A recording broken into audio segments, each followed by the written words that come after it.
Good morning বন্ধুরা, কেমন আছো তোমরা সবাই? আশা করি সবাই খুব ভালো আছো আর সুস্থ আছো।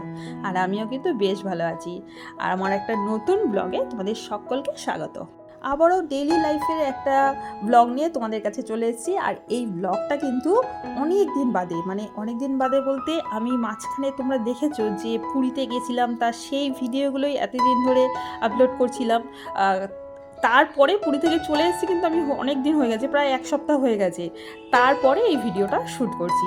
অ্যাকচুয়ালি কী বলতো, এতদিন ধরে পুরীর যে ভিডিওগুলো আমি ক্যাপচার করেছি সেইগুলোই তোমাদের কাছে আপলোড করছিলাম, দেখাচ্ছিলাম। কারণ পুরীতে গেছি, সেই ভিডিও তুলেছি, সেইগুলো দেখাবো না সেটা তো হতে পারে না। তারপরে এসেও পুরী থেকে বাড়িতে এসেও কিন্তু সেই ভিডিওগুলোই আপলোড করে গেছি, কারণ ওখানে থাকাকালীন আমি কোনো ভিডিও আপলোড করিনি। যা করেছি বাড়িতে এসে সেগুলো এডিট করে ভয়েস দিয়ে তারপর আপলোড করেছি। আর এখন এক সপ্তাহ বাদে মোটামুটি আমি ভিডিও করছি। অ্যাকচুয়ালি এই এক সপ্তাহ ধরে না আমি ঘরের সমস্ত কাজগুলো গুছিয়ে করে নিয়েছি। কারণ কি বলতো, ওই যে পুরীতে গিয়েছি সেখান থেকে এসে প্রচুর প্রচুর কাজের পড়ে গেছে। কোনো জায়গায় যাওয়ার আগে দেখবে একটা কাজ থাকে, প্রচুর কাজ গুছিয়ে গাছিয়ে রেখে যাওয়া একটা কাজ, আবার কোথাও থেকে এসে আরও কাজ থাকে। ওখান থেকে এসে জামা কাপড় কাচা ধোয়া, সেইগুলোকে মেলে শুকিয়ে তারপর জায়গায় রাখা, সেই পর্ব চলেছে আমার 3-4 দিন ধরে। প্লাস তো সংসারের এত কাজ, সংসারের কাজে তো কম না, তারপর মেয়ের স্কুলও খুলে গেছে, মেয়েকে স্কুলে পাঠানো, আবার মাঝখানে আবার স্কুলেও গেছিলাম আমি, একটু দরকার ছিল, একটা মিটিং ছিল, তা সেখানে গেছি। এই সমস্ত কাজ, আর ব্যাগগুলো ছিল, ব্যাগগুলো ধুয়ে না, পরিষ্কার করে সেই জায়গায় রাখা, এইগুলো করতে করতে আমার মোটামুটি এক সপ্তাহ কেটে গেছে। আর এইগুলো যে হবে সেটা কিন্তু আমার আগে থেকেই জানা ছিল, কারণ এর আগে আমি এতবার ঘুরতে গেছি, এসে কিন্তু সেম জিনিস হয়েছে। তাই আমি কি করেছি, পুরীর ভিডিওগুলো ওখানে আপলোড করে নিয়ে এসেছি, আর এখানে এসে এডিট করে করে ছেড়ে দিয়েছি। তাতে আমার সুবিধা হচ্ছে কি বলতো, ভিডিওটা আর এখানে তৈরি করতে হয়নি। আমি জানতাম যে এগুলো হবে। আর ওই বলে না যে সংসার করতে গেলে একটু বুদ্ধি প্রয়োজন, আর তার সাথে কি প্রয়োজন হলো, অভিজ্ঞতা। অভিজ্ঞ মানুষরাই কিন্তু একটা প্ল্যান করে সুন্দর করে গুছিয়ে সংসার করতে পারে। আমার অভিজ্ঞতা অনেক দিনের, আমার মোটামুটি 14 বছরের অভিজ্ঞতা, আর এই অভিজ্ঞতা থেকেই কিন্তু আমি সুন্দর করে গুছিয়ে সংসারটা করতে পারি। আমি বললাম না যে আগে যতবার গেছি এই জিনিসটাই হয়েছে, তা আমি এইবারও জানি এই জিনিসটা হবে। আর তার উপর বিশেষ করে আমার এবারের ভিডিওটাও রয়েছে। এই প্রবলেমটা হবে বলেই আমি আগে থেকে ভিডিওগুলো তৈরি করে রেখেছি। আমার সুন্দরভাবে সংসারটা গুছিয়ে নেওয়া হলো এই এক সপ্তাহের মধ্যে। এরপর থেকে আমি কী করবো, আস্তে আস্তে করে ভিডিও তৈরি করবো আর আপলোড করব, ব্যাস এই হলো আমার কাজ। কী বলতো, সংসার করতে গেলে না আমার যেটা মনে হয়, কোনো পুঁথিগত বিদ্যা লাগে না, বেশি লাগে হচ্ছে অভিজ্ঞতা। এখানে কিন্তু পুঁথিগত বিদ্যার কোনো চান্সই নেই। অভিজ্ঞতাই হচ্ছে তোমাকে আসল পথ দেখাবে আর সুন্দর করে সংসারটা গুছিয়ে রাখবে। অনেকে দেখবে পড়াশোনার দিক দিয়ে বেশ হায়ার স্টাডিজ বা কলেজের প্রফেসর বা ভালো ভালো পড়াশোনা বা অফিসে চাকরি করে ভালো ভালো একজন আছে, আমি হাউস ওয়াইফদের কথা বলছি, তারাও তো চাকরি করে, কিন্তু তাদের ছোট ছোট বাচ্চাদের পড়াশোনার জন্য আলাদাই একটা টিচার লাগে। কেন? এই একটাই কারণে, তারা হয়তো পড়াশোনার দিক দিয়ে বিশাল জানে, কিন্তু ওই ছোট্ট বাচ্চাটাকে পড়ানোর জন্য অভিজ্ঞ নয়।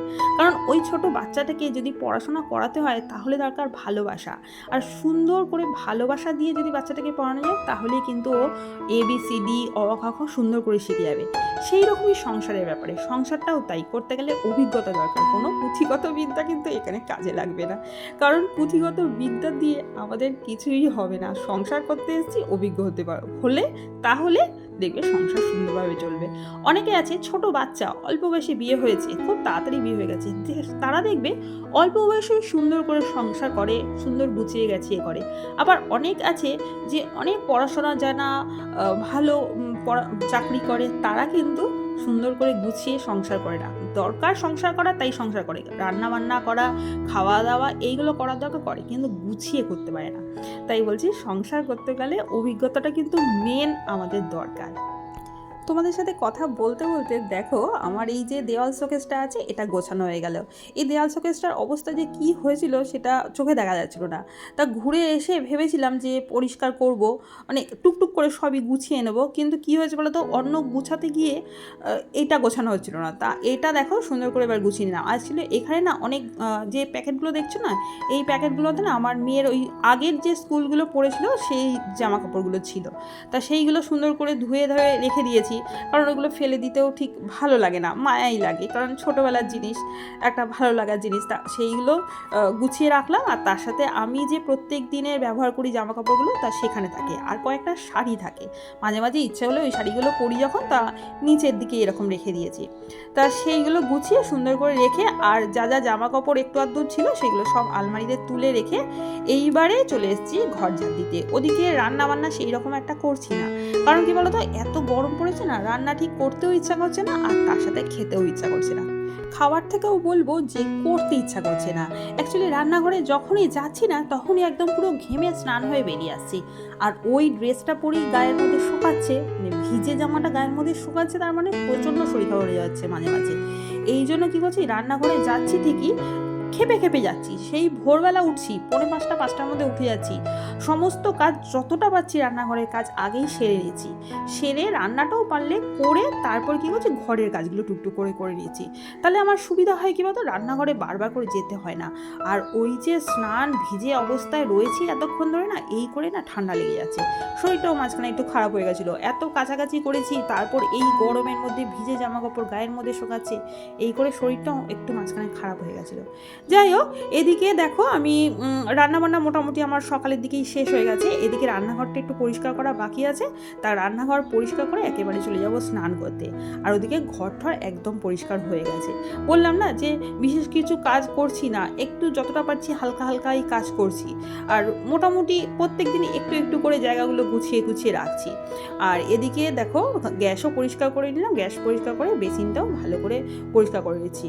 আর বেসিন যদি প্রত্যেক দিন ভালো করে না পরিষ্কার করি না, একটা কেমন গন্ধ বেরোয়। আর তারপরে এই যে কাপড়ের টুকরোগুলো না গরম জল দিয়ে আজকে আর ভিজাইনি, আজকে না এই ঠান্ডা জলের মধ্যে একটু সার্ফ দিয়ে ভালো করে পরিষ্কার করে নিলাম। ব্যাস, আমার কাজ আপাতত, রান্নাঘরের কাজ আপাতত শেষ, ঘরের কাজও শেষ। এবার একটু করে রেস্ট নিয়ে নেবো, রেস্ট নিয়ে চলে যাবো স্নান করতে। স্নান করে চলে এসেছি, এবারে পুজো দিয়ে নিলাম। আর পুজো দেওয়াটা না তোমাদের সামনে আমি দেখাই না, কারণ ঠাকুর পুজো দিতে দিতে ওই ভিডিও বারবার ওঠানো নামানো করা ঠিক আমার ভালো লাগে না, এই জন্য পুজো দেওয়ার পরেই আর কি তোমাদের সাথে সেটা শেয়ার করছি। এরপরে জামা কাপড়গুলো ছাদে আর আজকে মেলতে যাইনি, মানে এখন আর ছাদে মেলতেও যাই না, বেলার দিকে স্নান করি তো, আর বারান্দায় মেলে দিই। ছাদে এখন যদি যাই না প্রচণ্ড তাপ, যেটাতে মাথা একদম গরম হয়ে যাবে আর কি, মাথা ঘুরে যাবে। তা বেশি কিছু জামা কাপড় ছিল না, এই চাদরটাই মেনলি ছিল, এটা ছাদে গিয়ে দেওয়াই যেত। তারপর ভাবলাম না, বারান্দায় দিয়ে দিই, কারণ একবেলার মধ্যে শুকিয়েও যাব। এই যে এখন মোটামুটি 11:30-12টা বাজে, এই যে দিলাম, মোটামুটি 2-2:30টার মধ্যে প্রায় শুকিয়ে যাবে। এটা যদি ঘরে পাখার তলে রেখে দিই একদম শুকনো হয়ে যাবে। তো বন্ধুরা, আজকের মতো ভিডিওটা এখানেই শেষ করলাম, টাটা বাই।